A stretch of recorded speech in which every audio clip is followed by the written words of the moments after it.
Praise the lord. చేరవచ్చిన మీకు అందరికీ ప్రభువైన యేసుక్రీస్తు శుభాలు తెలియజేస్తున్నాను. ఈ దినము కొరకు ఏర్పాటు చేయబడిన లేఖన భాగము అపోస్తుల కార్యములు 15వ అధ్యాయము 1వ వచనం. కొందరు యూదయ నుండి వచ్చి, మీరు మోషేను నియమించిన ఆచారము చొప్పున సున్నతి పొందితేనే గాని రక్షణ పొందలేరని సహోదరులకు బోధించిరి. Praise the lord.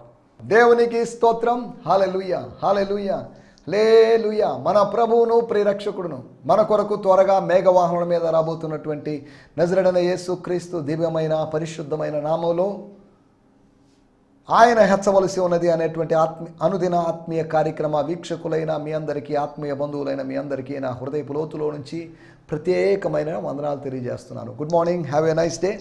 మరొక పర్యాయము మీ ముందుకు ఇలా రావడానికి, శాంతి టీవీలోని కార్యక్రమం ద్వారా ఇలా రావడానికి ప్రభు ఇచ్చిన కృప కొరకై దేవుని స్తుతిస్తున్నాను. ఈ కార్యక్రమం చూస్తున్న వారు ఎక్కడున్నా కానీ మీ అందరికీ ప్రత్యేకమైన వందనాలండి. గుడ్ మార్నింగ్ అండి, శుభాలండి, నమస్కారాలండి.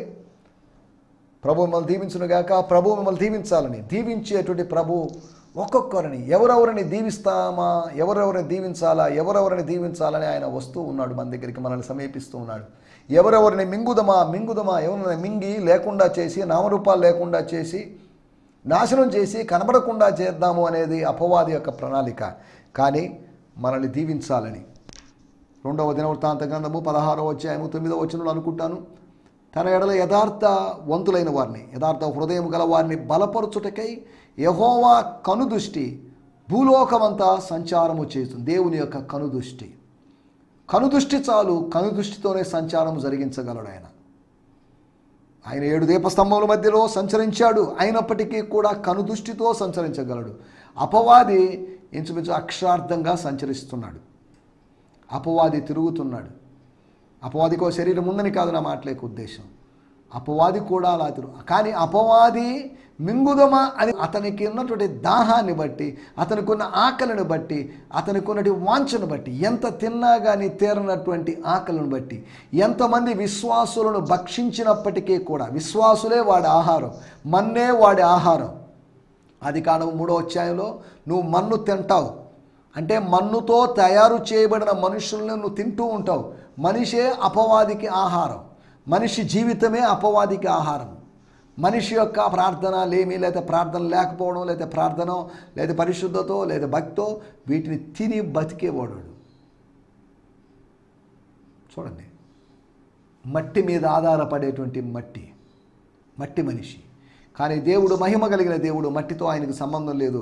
మట్టి పాత్రలో కూడా, మట్టి ఘటములో కూడా మహిమను నింపడానికి సమర్థుడైనటువంటి దేవుడు. మహిమ వెలుపలికి పోకుండా మట్టిని హద్దుగా పెట్టి, సరిహద్దుగా పెట్టి, దాన్ని మూతగా పెట్టి అలా మహిమను నిలపగలిగినటువంటి దేవుడు. దేవుని స్తోత్రం, హల్లెలూయా. కాబట్టి సాతానుడు మరియు దేవుడు, సాతాను మరియు సృష్టికర్త, దేవుడు అనబడిన వాడు, దేవుడు కానివాడు, వీడు ఒక్క గోల్ కలిగి సంచరిస్తున్నారు. ఆ ప్రకటన గ్రంథం 12వ అధ్యాయంలో వాడికి సమయం కొద్దిగా ఉందని తెలుసుకొని, time is short, time is gold అనే వాడి ప్రిన్సిపల్ ప్రకారము ఎవరైనా దొరుకుతారా, దొరకకుండా పోరా, ఈరోజు నా మినిస్ట్రీలో, ఈ మార్నింగ్ నా మినిస్ట్రీలో, ఈ మధ్యాహ్న కాలం నా మినిస్ట్రీలో, ఈ సాయంకాలం నా మినిస్ట్రీలో ఎవరైనా మింగకుండా పోతానా?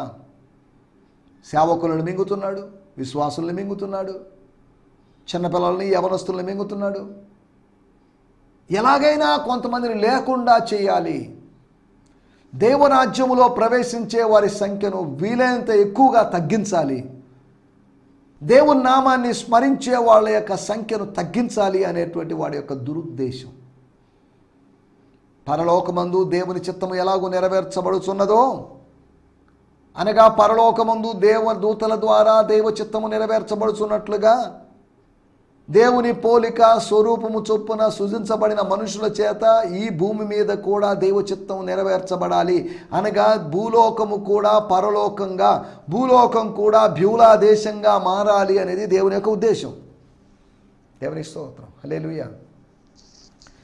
మనం నిన్నటి ఎపిసోడ్లో ఆలోచించిన విషయాలు దయచేసి జ్ఞాపకం చేసుకోండి. నా 2 నంబర్లు ఉన్నాయి, నా 2 ఫోన్ నంబర్లు, వాట్సాప్ నంబర్లు ఉన్నాయి. ఈ మధ్య కాలంలో కూడా పెద్దలు సేవలో ఉంటూ సహకరిస్తూ ఉద్యోగం చేసి రిటైర్డ్ అయిపోయిన తర్వాత ప్రభు సేవలో ఉంటున్నటువంటి ఒక అంకుల్ గారు, పోలీస్ డిపార్ట్మెంట్లో చేసిన ఒక అంకుల్ గారు, వారు శాంతి టీవీలో నా ఈ కార్యక్రమాన్ని చూసి వారు కాల్ చేశారు. వారిని బట్టి నేను ప్రభు నామాన్ని అలా కొంతమంది కార్యక్రమం చూస్తూ కాల్ చేస్తున్నారు.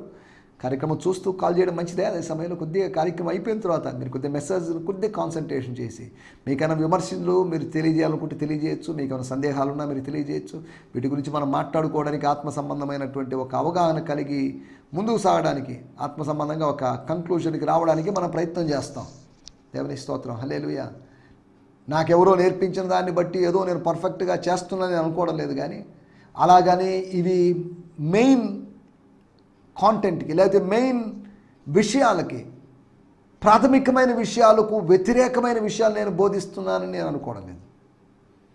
ఒక ఫౌండేషన్ ఉంది, ఆ ఫౌండేషన్ మీద కట్టడానికి ప్రయత్నం చేస్తున్న విధానంలో ఈ పరిచర్య సాగుతుంది, ఈ టీవీ పరిచర్య సాగుతుంది అనే సంగతిని మీకు గుర్తు చేస్తున్నాను. కనుక కార్యక్రమం చూసే వాళ్ళందరినీ బట్టి నేను ప్రభు నామాన్ని మహిమపరుస్తున్నాను. మీకు, మీ కుటుంబ సభ్యులకు మరొక పర్యాయం ప్రత్యేకమైన వందనాలు. రండి మనం దేవుని వాక్యాన్ని ధ్యానించుకుందాం. నిన్నటి ఎపిసోడ్లో భిన్నమైనటువంటి ప్రవేశాలు, భిన్నమైనటువంటి ఎంట్రన్సెస్, భిన్న ఆగమనాల గురించి మనం మాట్లాడుకున్నాం. వేరువేరు విధాలుగా కొంతమంది ముందు దారిలో వస్తారు, కొంతమంది అడ్డదారిలో వస్తారు, కొంతమంది గోడ ఎక్కి దూకి వస్తారు. రకరకాల విధానాల్లో వచ్చేవాళ్ళు ఉన్నారు. అందరూ రాజమార్గాన్ని ఎన్నుకోరు. రాజమార్గంలో రావాలన్నప్పటికీ కూడా వారి విధానాలను బట్టి రాజమార్గంలో రాలేని పరిస్థితి. భిన్నమైనటువంటి వ్యక్తుల గురించి మనం మాట్లాడుకున్నాం. భిన్నమైన ప్రవేశాల గురించి, 4 భిన్నమైనటువంటి ప్రవేశాల గురించి మనం మాట్లాడుకున్నాం. అపవాది మాయా వేషంతో లేకపోతే వేషంతో వస్తాడని, తన మేకప్ని చేంజ్ చేసుకొని కొత్త ముసుగుతో, కొత్త మాస్క్తో వాడు వస్తాడని, వాడు అలా వచ్చిన సందర్భంలో ఎవరికి తెలియదు అనుకుంటున్నాడు. అసంఖ్యాకమైన దూతగణంలో ఎవరికి ఒక్కడికి కూడా తెలిసే అవకాశం లేదనుకున్నారు. కానీ దేవుడు స్వయంగా చెప్పాడు, హలో నిన్ను ఉద్దేశించి నేను చెప్తున్నాను అపవాది అని ఆయన సంబోధించిన సందర్భాన్ని బట్టి తన గుట్టు రట్టయింది. తన విషయం ఎవరికి తెలియదు అనుకున్నాడు. వచ్చి సీక్రెట్గా ఈ సీక్రెట్ అజెండాస్ ఏందో తెలుసుకొని తర్వాత బయటికి పోయి వాళ్ళ సామ్రాజ్యంలో చెప్దాం అనుకున్నాడు. వాడొచ్చినా, వాడి అనుచరులు వచ్చినా, పడిపోయినటువంటి ఫాలన్ ఏంజల్స్ వచ్చినా కానీ దేవుడు సులభంగా గుర్తించగలడు. ఆయన దృష్టికి మరుగైనది ఏదీ లేదు. Everything is clear and evident before his eyes. స్పష్టంగా చూస్తాడండి. చూడగలిగిన దేవుడు, నీ ఇన్సైడ్ చూడగలిగినవాడు, నీ ఆంతర్యమును చూడగలిగినవాడు, లోపల ఏముందో కనుగొనగలిగినవాడు. చెట్ల చాటున దాగి ఉన్నటువంటి, కొమ్మల చాటున దాగి ఉన్నటువంటి, మరుగై ఉన్నటువంటి ఒక స్మాల్ మ్యాన్ని, ఒక డ్వార్ఫ్ మ్యాన్ని, ఒక మరుగుజ్జు మనిషిని కూడా దేవుడు వదిలిపెట్టలేదు. దేవుని స్తోత్రం, హల్లెలూయా. ఆదాము ఆజానుబాహుడని 7 అడుగులు 8 అడుగులు 9 అడుగులు ఉంటాడని ఇలా రకరకాలు కొంతమంది బైబిల్ పండితులు చెప్తున్నారు. ఇటువంటి వ్యక్తి పొదల చాటున ఉన్నప్పటికీ, చెట్ల చాటున ఉన్నప్పటికీ కూడా దేవుడు తెలిసి అడిగాడు, నువ్వు ఎక్కడున్నావని. నువ్వు ఎక్కడో ఒక చోట ఉంటావని కాదు, నువ్వు ఎక్కడున్నావు కూడా నాకు తెలుసు. కానీ అక్కడ ఎందుకు ఉన్నావు? మనం ఎక్కడున్నామో దేవునికి తెలుసు, కానీ అక్కడ ఎందుకున్నావు? ఈ సమయంలో, నేను వచ్చిన సమయంలో, దేవుడు వచ్చిన సమయంలో దేవుణ్ణి కలుసుకోకుండా, దేవుణ్ణి కలుసుకోనీయకుండా నీ అవిధేయత, ఆజ్ఞాతిక్రమం ఆయన నిన్ను అడ్డుకుందేమో. ఆయన వచ్చాడు కానీ నువ్వు పోలేకపోతున్నావు. నీ మనస్సాక్షి గద్దిస్తుందేమో, ఆయన్ని కలుసుకోవడం ఏంటి, నేను పాపిని ఆయన పరిశుద్ధుడు, నేను ఆయన ఎలా కలుసుకోగలమని. మన మనస్సాక్షి, మనలో ఉన్నటువంటి మనలో ఉన్నటువంటి గిల్టీ కాన్షియస్నెస్, లేకపోతే అపరాధ భావం అద్వితీయుడైన దేవుణ్ణి కలుసుకోనీయకుండా చేస్తుంది. మన అతిక్రమములు గోడ వలె నిలుస్తాయట. ఆయన ముఖ దర్శనాన్ని మరుగు చేసి, ఆయన దివ్య దర్శనాన్ని మరుగు చేసి మనల్ని ఆత్మీయంగా గుడ్డివారుగాను, దైవ దర్శనం లేనివారుగా మారుస్తుంది. వేరొక మార్గంలో కొంతమంది దొంగలు, యేసుకు ముందు వచ్చినటువంటి దొంగలు, వాళ్ళు వేరొక మార్గంలో దొడ్డిలోకి ప్రవేశించాలని చూశారు. కారణం ఏంటంటే వాళ్ళు నేరుగా వచ్చారనుకోండి, ద్వారపాలకుడు వారి కోసం ద్వారము తీయడు. కాపరి కోసమే ఆయన ద్వారం తీస్తాడు, సంబంధిత వ్యక్తుల కోసమే, యజమానుని కోసమే తీస్తాడు, అందరి కోసం. కాబట్టి షార్ట్ కట్ వేలో రావాలని ప్రయత్నం చేశాడు. వేరొక మార్గమును వచ్చేవాళ్ళు, వేషముతో వచ్చేవాడు ఎంత ప్రమాదకరమో వేషముతో వచ్చేవాడు విషముతో సమానం, వేషధారణతో వచ్చేవాడు విషముతో సమానం. అంతేకాకుండా వేరొక మార్గమున వచ్చేవాడు కూడా అంతే ప్రమాదకరం. వాడు దోచుకోవడానికి, దొంగ దోచుకోవడానికి, హత్య చేయడానికి, నాశనం చేయడానికి వస్తాడు, వేరే దేనికి రాడు. ఒకవేళ భక్తి ముసుగుతో దేవుడు మిమ్మల్ని దీవించునుగాక, మిమ్మల్ని ఆశీర్వదించునుగాక, మే గాడ్ బ్లెస్ యూ అని అంటే అనొచ్చు, కానీ వాడి మనసులో ఉన్న ఉద్దేశం వేరని దేవుడు వాక్యం ద్వారా మనం గ్రహించాలి. దేవుని స్తోత్రం, హల్లెలూయా, స్తోత్రం. మనం ఆలోచిస్తున్న విషయం, మూడో విషయము, దొంగతనంగా వచ్చారు. గలతీ పత్రిక 2వ అధ్యాయంలో కపట సహోదరులే, ఇంతకుముందు సహోదరులు, తర్వాత సహోదరులు మరి మనకు తెలియదు. అప్పుడు వాళ్ళని గురించి రాయబడింది సహోదరులు అనబడిన సహోదరులు, so called brothers are false brothers, కపటత్వం కలిగిన బ్రదర్స్, యూదా ఇస్కరియోతు లాంటి బ్రదర్స్. ప్రేమ ఉందని ప్రదర్శింపజేయడానికి, ప్రేమ ఉందని ప్రజలకు తెలియజేయడం కోసం ముద్దులు పెట్టారు. ఆ ముద్దు వెనుక కూడా ఏదో ఒక గుద్దు ఉంది, ఆ ముద్దు వెనుక ఏదో కిరికిరి ఉంది. చూడండి,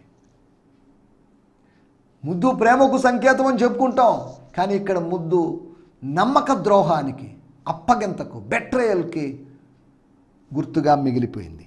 జూడాస్ కిస్. ఈ రోజులో మన మీదకి వచ్చేటువంటి కిస్లు జూడాస్ కిస్లేమో. పగవాడు లెక్కలేని ముద్దులు పెడతాడని దేవుని వాక్యంలో రాయబడింది. స్నేహితుడు గాయాలు చేస్తాడు. ఇప్పుడు స్నేహితుడే కాదు, శత్రువు కూడా గాయాలు చేస్తున్నారు. శత్రువు చేసిన గాయాలు, స్నేహితులు చేసిన గాయాలు, మన దేహం అంతా గాయాలైపోయింది. మన పరిస్థితి ఇలా ఉంది. దొంగతనంగా వస్తున్నట్టు వాళ్ళు. 4వదిగా యూదా పత్రిక 1వ అధ్యాయంలో కొంతమంది దుర్బోధకులు, కొంతమంది ఫాల్స్ టీచర్స్, వారు పరిశుద్ధులకు ఒక్కసారి అప్పగించబడిన బోధ నిమిత్తమై పోరాడమని చెప్పేటట్టు వాళ్ళు కాదు. వాళ్ళు ట్రూత్ కోసం నిలబడండి అని చెప్పేవాళ్ళు కాదు, సత్యం కోసం నిలబడండి అని చెప్పేవాళ్ళు కాదు. వాళ్ళు ఏం చేస్తున్నారు అంటే, వాళ్ళు జ్వరబడి వచ్చారు. Sneaking in to the congregation, in to the weekly meetings, in to the Sunday services. వేరు సంఘాల్లో ఇప్పుడు ఈ రోజుల్లో ఉన్నటువంటి సంఘాల్లో కొత్త వాళ్ళ అవకాశం ఎవరు, కొత్త ప్రీచర్స్కి అవకాశం ఎవరు, ఏవో రికమెండేషన్లు కావాలి, అటువంటి పరిస్థితులు ఉన్నాయి. కానీ ఆ రోజుల్లో వీళ్ళు రహస్యంగా జ్వరబడ్డారు. సంఘాన్ని నాశనం చేద్దామని, పాడు చేద్దామని. కాబట్టి జాగ్రత్త, వారిని వివేచించండి, వారిని కనిపెట్టండి. రోమీయులకు రాసిన పత్రిక 16వ అధ్యాయంలో రాయబడింది. కుడి ఎడమ ఎరుగనటువంటి ప్రజల దగ్గరికి, గొర్రెల్లాంటి ప్రజల దగ్గరికి కసాయి వాడే కాపరి రూపంలో వస్తే ఎలా ఉంటుంది? కంచే చేను మేస్తే ఎలా ఉంటుంది పరిస్థితి? రక్షక భటులే భక్షక భటులైతే పరిస్థితి ఏంటి? ఇలా జరుగుతున్నాయి పరిస్థితులు. మనం ఇక్కడ ఆలోచిస్తున్న విషయాల్లోకి వచ్చేద్దాం. భిన్నమైనటువంటి ప్రవేశాలు. ఈ మాట చెప్పినప్పుడు ఒక మాట చెప్పి నేను ముందుకు సాగుతాను, లేకపోతే ఈరోజు వాక్య భాగంలోకి వద్దాం. 1 తెస్సలోనిక పత్రిక 2వ అధ్యాయం 1వ వచనంలో అపోస్తలుడైన పౌలు చెప్పాడు, మీ యొద్ద మా ప్రవేశం వ్యర్థం కాలేదు. Our visitation, our visit, either it's a first missionary trip, either it's a second missionary trip, either it is a third missionary trip, ఏదైతే ఏమి, మీ దగ్గరికి మేము వచ్చాము, మా ప్రవేశము వ్యర్థం కాలేదు. దేవుని స్తోత్రం. ఆత్మలు రక్షింపబడ్డాయి. కొంతమంది దేవుని వైపు తిరిగారు. బలంగా సువార్త వచ్చింది. సైన్స్ అండ్ వండర్స్తో సువార్త వచ్చింది. పరిశుద్ధాత్మతోనూ నిశ్చయముతోనూ వచ్చింది. ప్రైజ్ గాడ్, హల్లెలూయా. మా ప్రవేశం వ్యర్థం కాలేదు. కొంతమంది యొక్క ప్రవేశాలు వ్యర్థమవుతున్నాయి, కానీ మా ప్రవేశం వ్యర్థం కాలేదు. ప్రార్థనాపూర్వకంగా ఆత్మ నడిపింపును బట్టి, పరిశుద్ధాత్మ నడిపింపును బట్టి జరిగేటువంటి ఏ ప్రవేశం వ్యర్థం కాదు. అది ఒక ఫలభరితమైనటువంటి ప్రవేశంగా మారుతుంది. That would become a fruitful visit, fruitful missionary ట్రిప్గా మారుతుంది. దేవుని స్తోత్రం, హల్లెలూయా. కాబట్టి భిన్నమైన ప్రవేశాల గురించి అపవాది మాయా వేషంతో అని, దొంగలు వేరొక మార్గంలో అని, కపట సహోదరులు వాళ్ళు ఎలా వచ్చారు అంటే దొంగతనంగా వచ్చారని, దుర్బోధకులు వాళ్ళు చొరబాటుదారులుగా, వలస వచ్చేటువంటి వాళ్ళుగా అనగా ఇల్లీగల్గా వచ్చేటటువంటి వాళ్ళు, లీగల్గా వచ్చిన వాళ్ళు కాదు, వాళ్ళు ఇల్లీగల్గా వచ్చిన వాళ్ళు. ఇల్లీగల్గా వస్తున్నట్టు వాళ్ళ చాలా ఇనీక్విటీస్ జరుగుతాయి, చాలా ప్రాబ్లమ్స్ జరుగుతాయి. సరే, మనం వాటిలో అన్నింటిలోకి వెళ్ళలేదు. రండి, ఈ సమయంలో మనం దేవుని వాక్యాన్ని ధ్యానించుకుందాం. మన సమయం కొద్దిగా ఉంది కనుక, మన ముందు ఇంకొక 12-13 నిమిషాలు ఉంది కనుక మనం దేవుని వాక్యాన్ని ధ్యానించాలి. అపోస్తల కార్యములు 15వ అధ్యాయము 1వ వచనం. నిన్నటి ఎపిసోడ్లో కూడా ఇదే వచనం గురించి ధ్యానించుకున్నాం. మొన్నటి ఎపిసోడ్లో కూడా ఇదే ధ్యానించుకున్నాం. రేపటి ఎపిసోడ్లో కూడా ఈ వచనాన్ని ధ్యానించుకుంటాం. అనగా 4 ఎపిసోడ్లో ఒకే ఒక వచనాన్ని గురించి మనం ధ్యానించుకుంటున్నాం. అపోస్తల కార్యములు 15వ అధ్యాయము 1వ వచనం, అది మన మూల వాక్యం. The key words for today's meditation or today's sermon is Acts, book of Acts, 15th chapter, verse 1. కొందరు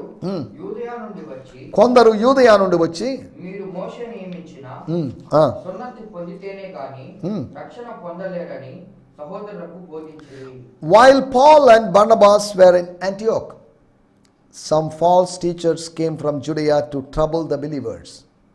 They taught, unless you are circumcised, as the law of Moses requires, you cannot be saved. మీరు రక్షింపబడ్డారు అనుకుంటున్నారేమో, ఒకటిదే. Your salvation is so called salvation, that's not true salvation. అదేంటండి ఇది? విశ్వాసం ద్వారా కృపచేతనే అని మన పాస్టర్ గారు చెప్పారు, పౌల్ పాస్టర్ చెప్పింది అదే, బర్నబాస్ పాస్టర్ చెప్పింది అదే, మన సహోదరులు చెప్పిందంతా అదే కదా, పేతురు పాస్టర్ వచ్చి చెప్పింది అదే కదా, అగబస్ ప్రవక్త చెప్పింది అదే కదా. వీళ్ళందరూ ఇది చెప్తుంటే మీరేం మాట్లాడుతున్నారు? మేము ఎలా రక్షణ పడతాం? అపోస్తల కార్యములు 16వ అధ్యాయంలో, అయ్యలారా రక్షణ పొందుటకు నేనేం చేయాలి అని జైలు అధికారి అడిగాడు. నువ్వు సున్నతి పొందు అని వాళ్ళు చెప్పు. సువార్త విన్నావు, సత్యం తెలుసుకున్నావు, సున్నతి పొంది రక్షణ పొందినట్టే అని కాదు. చెప్పబడిన మాటలు చూడండి. సున్నతిని యాడ్ చేశారు. సత్యానికి అసత్యాన్ని జోడించకూడదు. దేవుని వాక్యానికి మనుషుల యొక్క మాటల్ని యాడ్ చేయకూడదు. దేవుని మాటలకి మనుషుల యొక్క వ్యాఖ్యానాల్ని జోడించకూడదు. అది వేరు, ఇది వేరు. అవి రెండు పొసగవు, కలిసి ఉండలేవు. ఇనుము ఇసుక కలిసి ఉండలేవు. ఒక పక్కన ఉంటే ఉండొచ్చు, కానీ అవి మిళితమై ఉండలేవు. ఇనుము ఇసుక అంటున్నావు అంటే దానియేలు యొక్క ప్రతిమలో, దానియేలు గ్రంథము 2వ అధ్యాయంలో సందర్భాన్ని నేను ఒకటే ప్రస్తావించాను. స్తోత్రం.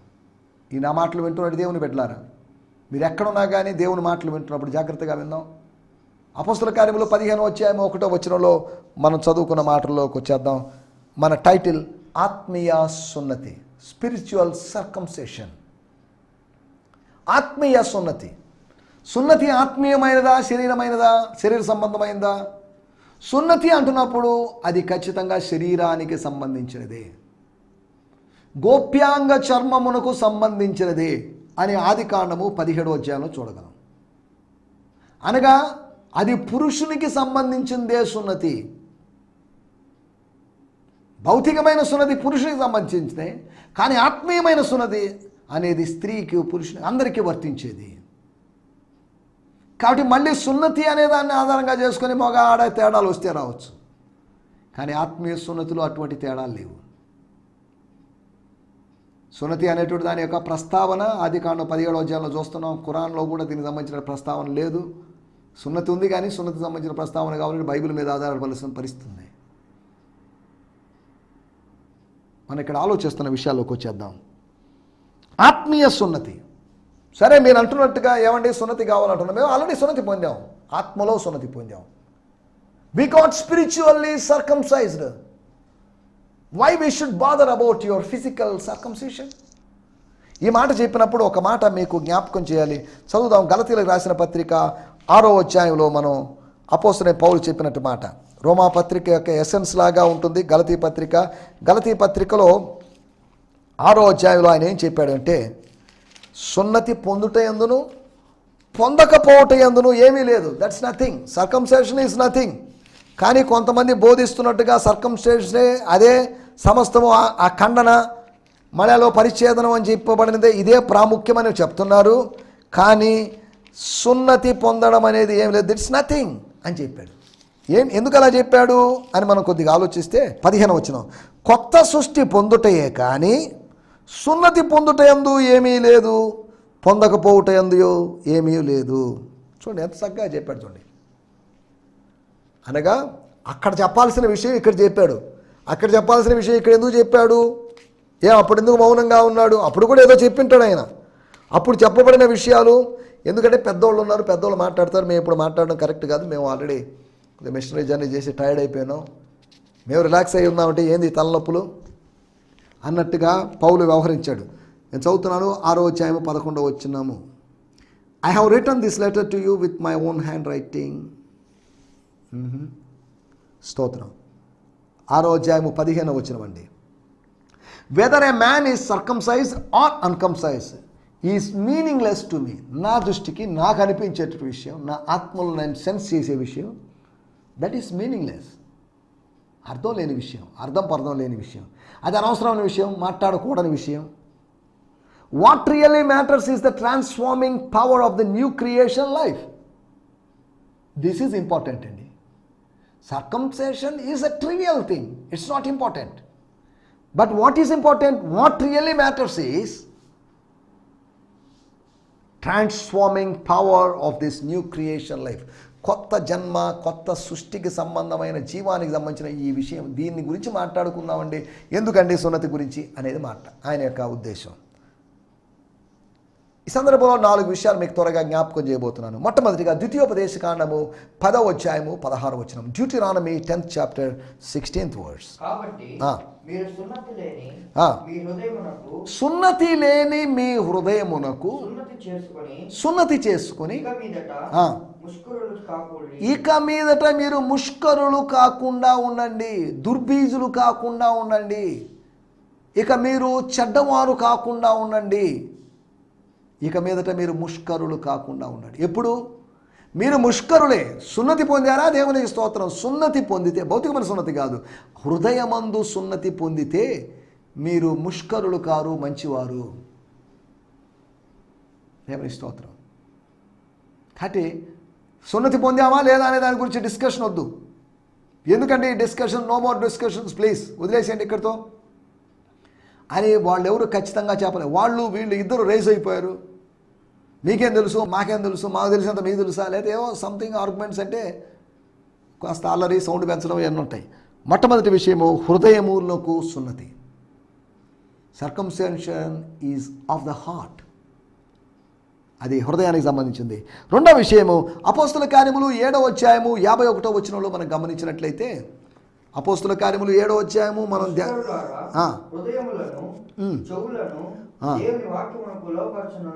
హృదయములను చెవులను దేవుని వాక్యానికి లోపరచని వారులారా, లొంగ తీసుకొని వారులారా, why would you be stubborn as to close your hearts and your ears to me. అక్కడ రాయబడింది, కింద ఫుట్ నోట్లో రాయబడింది, చెవులకు సున్నతి, హృదయమునకు సున్నతి లేనివారు. The circumcision to the ears. మన యొక్క చెవులకు సున్నతి లేకపోవడం. అదేంటండి చెవులకు సున్నతి? చెవులు తెరవబడని అనుభవం, చెవులు మోయబడిన అనుభవం, చెవి పియర్స్ కానటువంటి అనుభవం. అంటే దాని అర్థం ఏంటి అంటే వినడం లేదు, దురద చెవులు కలిగిన అనుభవం అది. అంతే దినాల్లో దురద చెవులు కలిగిన వాళ్ళు చాలామంది, పలానా అయితే బాగుంటుంది, బాగా నవ్విస్తాడండి, బాగా కవిస్తాడండి, బాగా పాటలు పాడతాడండి, బాగా వర్షిప్ చేస్తాడండి. సందేశము సత్యము చెప్పడం కాదు అక్కడ, వాళ్ళకి కొద్ది టైం పాస్ చేసేవాళ్ళు కావాలి. అపోస్తలుడైన పౌలు చెప్తున్న మాట, తమకు ఇష్టమైన బోధకులను వాళ్ళు పోగు చేసుకుంటారు అని రాయబడింది. జాగ్రత్తగా ఆలోచిద్దాం. 1 హృదయములో సున్నతి, 2వది చెవులకు సున్నతి, 3వ విషయాన్ని నేను మీకు జ్ఞాపకం చేస్తాను. రోమీయులకు రాసిన పత్రిక 2వ అధ్యాయము 26వ వచనం.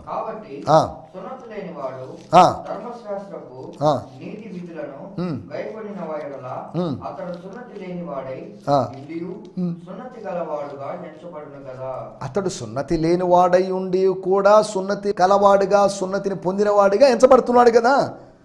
కాబట్టి సున్నతి లేనివాడు ధర్మశాస్త్రపు విధులను, మోషే ధర్మశాస్త్రపు నీతి విధులను, అందులో ఉన్నట్టు ఆజ్ఞల్ని, కమాండ్మెంట్స్ని, రూల్స్ అండ్ రెగ్యులేషన్స్ని గైకొంటే అతడు సున్నతి లేనివాడైనప్పటికీ, అన్యజనుడైనప్పటికీ, గోప్యాంగ చర్మములకు సున్నతి లేనివాడైనప్పటికీ సున్నతి గలవాడుగా ఎంచబడును కదా.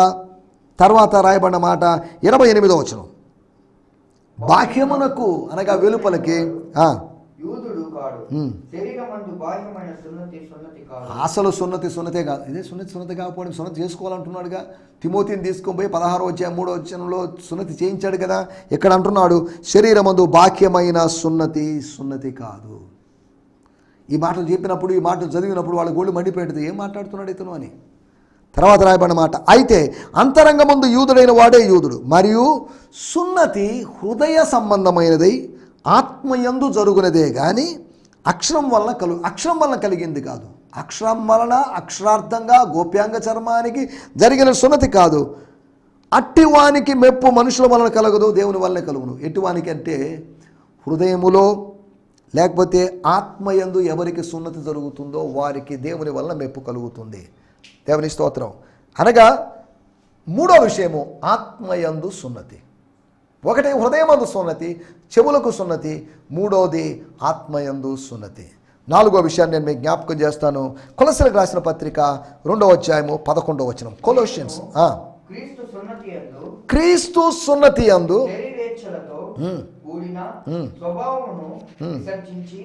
ఆయన యందు చేతులతో చేయబడని, చేతులతో చేయబడిన కాదు, చేయబడని. చేతులతో కాదు. అందులో ప్రతి సున్నతిలో చేతుల యొక్క ప్రమేయం, ఎవరో గురువుల యొక్క, బోధకుల యొక్క, పెద్దల యొక్క చేతుల ప్రమేయం. కానీ ఇక్కడ చేతుల ప్రమేయం లేదు. Through our union with him, with the lord, we have experienced circumcision of heart. మన యొక్క కలయిక వలన, మనం ప్రభువును కలుసుకోవడం వలన మనము హృదయంలో సున్నతిని అనుభవించాం. All of the guilt and power of sin has been cut away. అనగా అపరాధ భావం, పాపము యొక్క అధికారము cut away. Now extinct because of what Christ the anointed one has accomplished for us. సిలువలో ఆయన జరిగించిన దాన్ని బట్టి ఇవన్నీ ఖండించబడ్డాయి, తొలగించబడ్డాయి అనే మాటలు చెప్పబడుతున్నాయి. క్రీస్తు సున్నతి, చేతులతో చేయబడిన సున్నతి. ప్రతి సున్నతి చేతులతో చేయబడుతుంది, కానీ చేతులతో చేయబడిన కాకుండా క్రీస్తు ద్వారా జరిగించబడిన సున్నతి, క్రీస్తు సున్నతి, ద సర్కంసిషన్ ఆఫ్ క్రైస్ట్. అనగా మోషే ధర్మశాస్త్రపు సున్నతి కాదు, ఇది క్రీస్తు ధర్మశాస్త్రపు సున్నతి. ఇటు ఆత్మీయ సున్నతి కలిగిన వారమై ముందుకు సాగడానికి ప్రభు మనకు సహాయం చేయనుగాక. ఆమేన్. హల్లెలూయా, హల్లెలూయా. మీ అందరికీ వందనాలు. ఈ సందేశము మీకు ఆశీర్వాదకరంగా ఉందని నమ్ముచున్నాము. ప్రార్థన అవసరతల కొరకు మమ్మల్ని సంప్రదించవలసిన మా చిరునామా గిద్యోన్ మిషన్ చర్చ్, 6వ వీధి, శాంతినగర్, నెల్లూరు 4, ఆంధ్రప్రదేశ్. పిన్ 524004. మా ఫోన్ నంబర్లు 7036443613 మరి ఒక నంబర్ 9392293010. మా ఈమెయిల్ ఐడి gfihmi2015@gmail.com. దేవుడు మిమ్మును ఆశీర్వదించునుగాక. ఆమేన్.